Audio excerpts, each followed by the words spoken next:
उग्रेक्षण का चिंतित होना।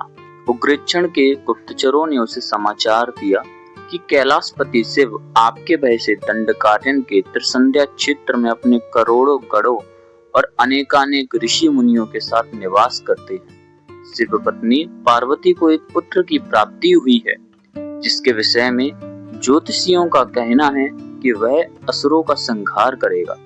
दैत्यराज ने कहा मैं इतना विशालकाय और महाबली तथा कहाँ वह छोटा सा नवजात शिशु।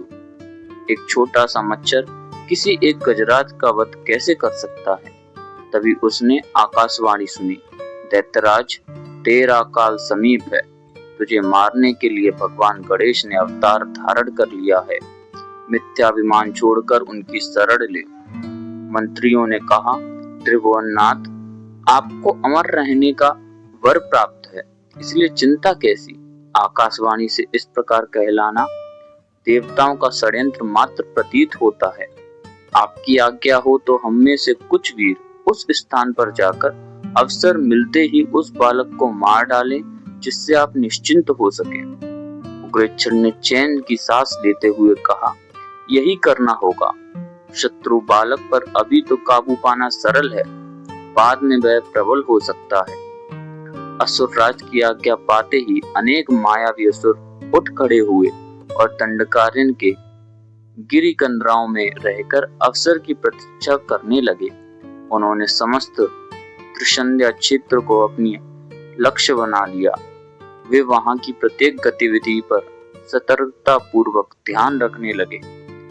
एक दिन एक असुर ने गृध का रूप बनाया, कुटी से बाहर खेलते हुए गणेश जी के पास जा पहुंचा। उसने इधर उधर आहट लेकर देख लिया कि उसके क्रियाकलाप को देखने वाला कोई नहीं है, तो सहसा उसने अपनी भयंकर एवं विशाल चोंच में दबाकर आकाश में अत्यंत ऊंचाई पर उड़ चला। तभी किसी कार्यवश माता पार्वती जी बाहर आई तो उन्होंने पुत्र को कहीं ना देखा। इससे हे गणेश पुकारती हुई व्याकुलता से इधर उधर खोज करने लगी। आकाश में उड़ते हुए गृधासुर की चोंच में दबे हुए गणेश जी ने माता की पुकार सुनी तो असुर के मस्तक पर एक मुष्टि प्रहार कर बैठे। बस एक ही प्रहार ने उस असुर का मस्तक चूर्ण कर दिया और वह धरती की ओर गिरने लगा। गणेश जी सुखपूर्वक उसके मुख में बैठे रहे।